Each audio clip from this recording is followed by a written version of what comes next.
In this lecture, we will be introducing the concept of vectors in two dimensions. The definition of a vector in the xy plane is an ordered pair of real numbers, v equals ab, where ab, those real numbers, are the components of v.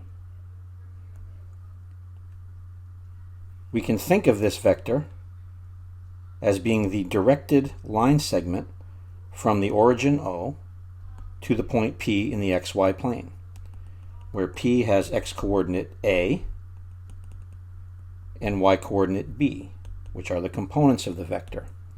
And when we say directed line segment, we think of it like an arrow. And a vector V, depicted as such, has both magnitude and direction.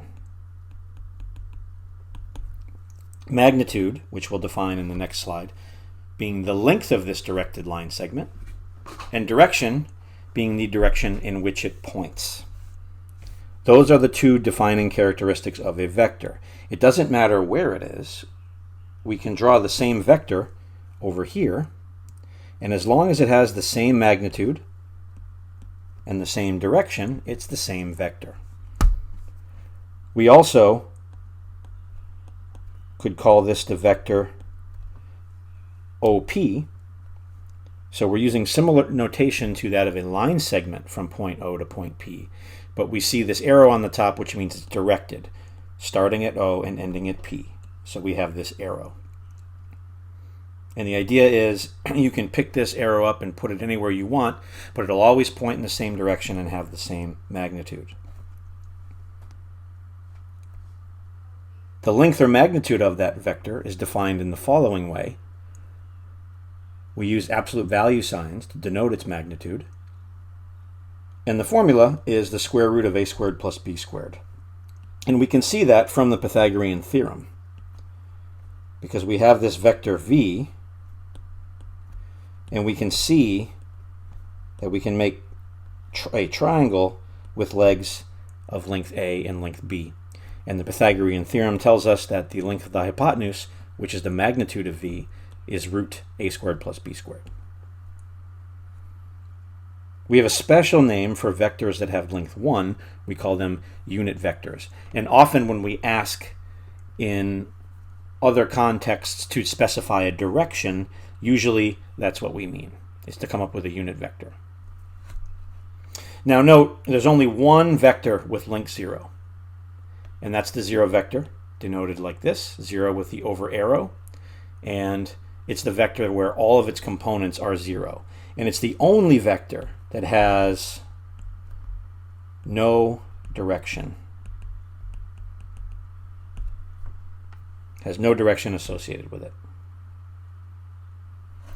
Now, we need to define what it means to multiply a vector by a scalar, which we'll do shortly. But we can at least suggest the idea that if you have a vector that's non-zero, so at least one of A or B is 0, then we can make a unit vector out of it by multiplying it by the reciprocal of its length. And again, we will see how that works shortly. But this will give you a unit vector in the same direction as V. So if this was our V from before, and we multiplied it by 1 over its length, the resulting U would have the same direction, but its length would be 1. We also need to talk about the algebra of vectors. So first we start with the basics of equality and addition. So we say the vectors v equals v1, v2, and w equals w1, w2 are equal if they're equal component-wise. So if v1 and w1 are equal, and v2 and w2 are equal. We define addition in the natural way, where we define v plus w as seen here, where we are adding component-wise. We take the first component of v and add it to the first component of w. Then we take the second component of v and add it to the second component of w. And those make up the first and second components of v plus w. And we note here that it is commutative. And that just means you can do it in either order. V plus W is the same as W plus V. And that happens because this component-wise addition, you could reverse the order. So it inherits the commutativity of addition because addition of real numbers is commutative. Vectors have a very cool property, which we call the triangle law for vector addition. So if we draw W in orange,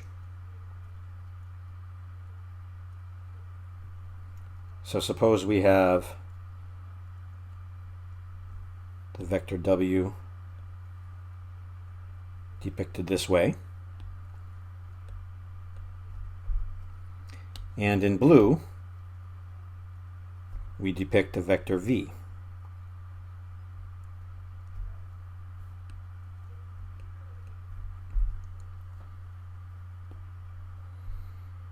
Then in order to get V plus W, we start with V and take W and put its beginning at the end of V. And so let's translate that W up here.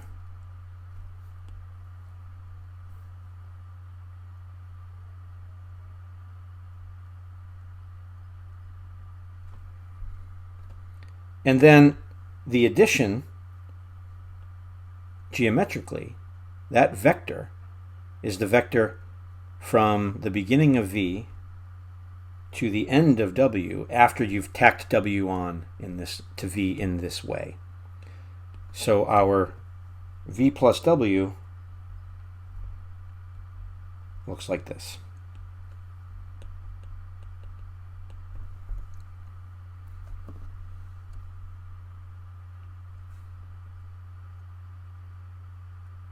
We can see via an example how this actually does work.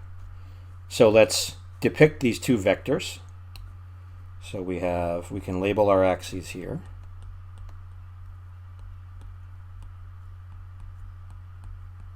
And first we can see that W plus V, let's add component-wise. The first component, 2 plus 1, or 3. And the second component, 1 plus 3, or 4. So let's draw that first. So that we go out 3 and up 4. And so this is going to be our vector U, or W plus V. Now let's draw these original W and V vectors. So W is the vector 2, 1. So W points to this point, 2, 1. And then V is the vector 1, 3. So V points to this point, 1, 3 here.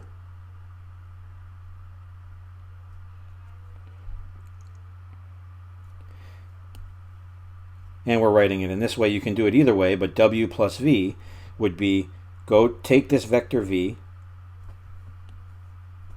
and move it over so it starts at the end of W, and you see our triangle law illustrated here. When we put this V, it begins at the end of W, and we go from the beginning of W to the end of that V, we get W plus V. And you see the commutativity of addition reflected in this law, because you could have done it in either order. You could have translated W up here. But the key is that you have this parallelogram formed by V and W, and that sum of the two points across that parallelogram in this way that's depicted. We can also multiply a vector by a scalar, and we define that in a natural way. So suppose V is this vector V1, V2, and scalar is some constant C and R. We define C times V by multiplying each component by the scalar C.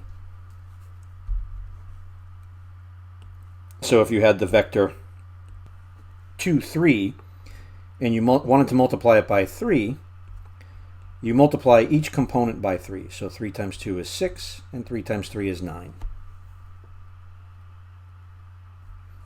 We can also look at what happens to the length of a vector when you multiply it by a constant c. And intuitively, we kind of could guess what would happen here. If you have a vector v, and you multiply it by 2, we should expect its length to double. And we can see that by calculating the length here for a constant c. So recall from an earlier slide, the length of this vector is the square root of the sum of the squares of the entries. So cv1 squared plus cv2 squared, or the square root of c squared v1 squared plus c squared v2 squared. We can factor out ac squared there. So that's times the quantity v1 squared plus v2 squared. And then that c squared can come out of the square root sign as the absolute value of c. And what's left under the square root sign is, in fact, the magnitude of v. And we see this means that if you multiply a vector by a constant, it scales its length as you would expect. And we have the absolute value signs. That makes sense. If you multiplied a vector by -2, you would still double the length. Now, we mentioned this earlier. If you're given a vector v and you want to define a unit vector with the same direction, you can do it in this way. And we can see that because what we just did above, this is the case when that constant c is 1 over the length of v. The length of v is just a scalar, it's just a number, it's a length. So that's a constant. So using what we have done above, the length of u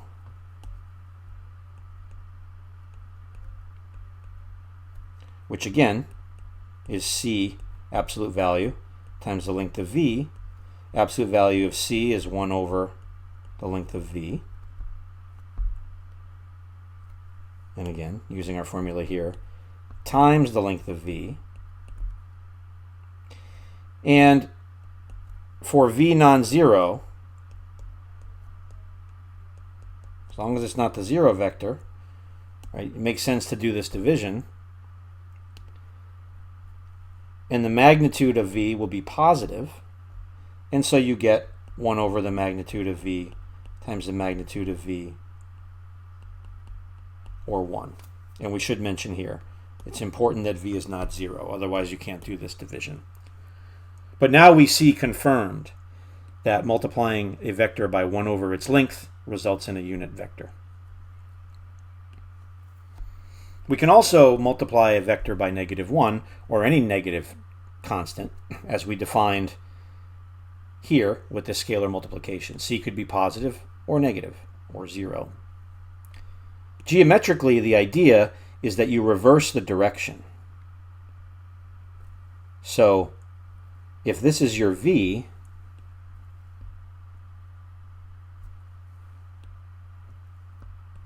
so we have v1 and v2 as the components, then multiplying by -1, that new vector has components minus v1 and minus v2 as depicted here, and we can see that that vector is nothing more than the reflection of this v through the origin where that direction is reversed. So this is our minus v, and here is our v.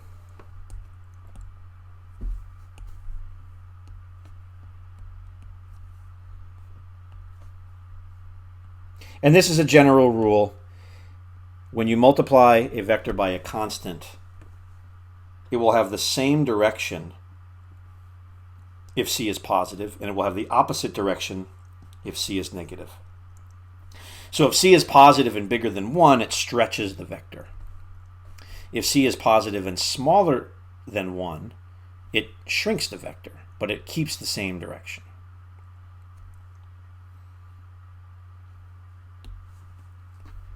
Let's look at an example of vector subtraction now and see how this works. And of course, vector subtraction is defined by the combination of vector addition and scalar multiplication, because we can consider it as w minus v as w plus negative v. So here we have scalar multiplication, and then we have addition. But we can use the same kind of reasoning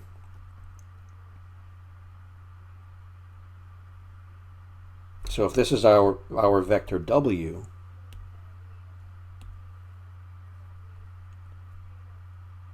and our vector v looks like this, we can still use the addition law, but first we need to take the negative of v. So we would have minus v pointing in the opposite direction, and now we're adding w and minus v. So w is first, so let's say start with w and translate minus v up to the tip of w.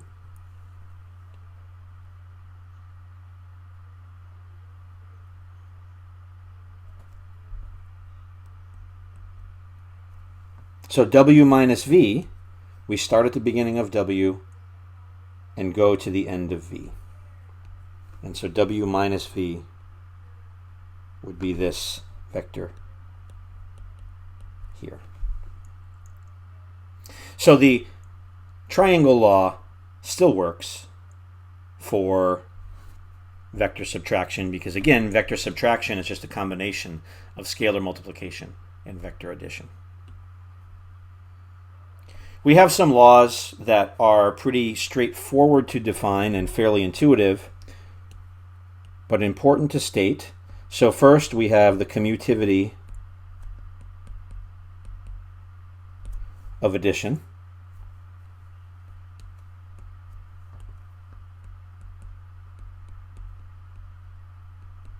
Again, that means you can do addition in either order and you obtain the same result. And then we have what's called associativity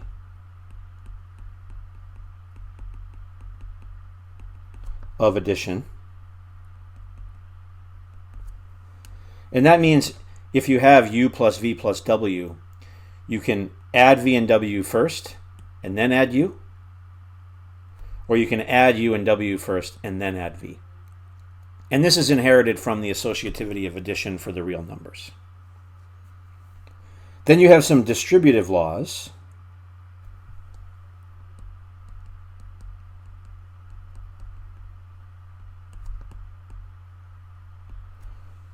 Which state that scalar multiplication distributes over vector addition in kind of the natural way.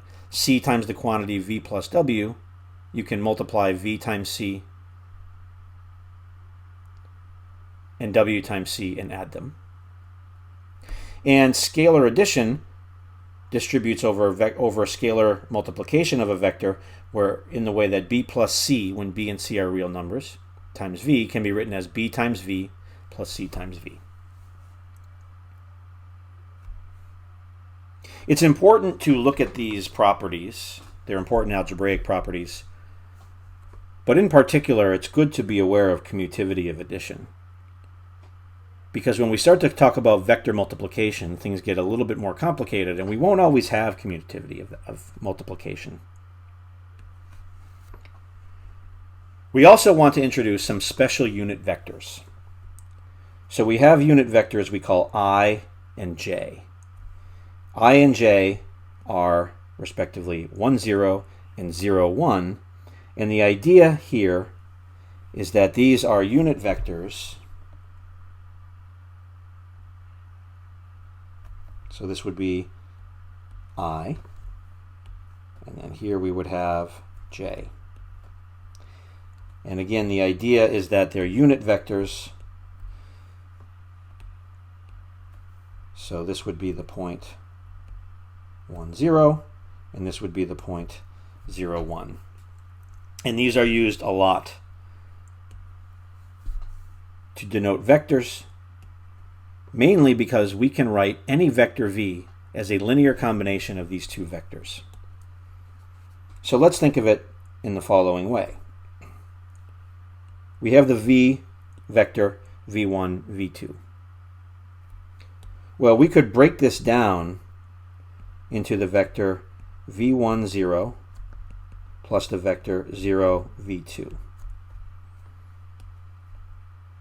But then we could think of each of these as factoring out that constant, in this case v1, and multiplying it by the vector 1, 0, and here factoring out v2 and multiplying it by the vector 0, 1, which is v1 times I plus v2 times j.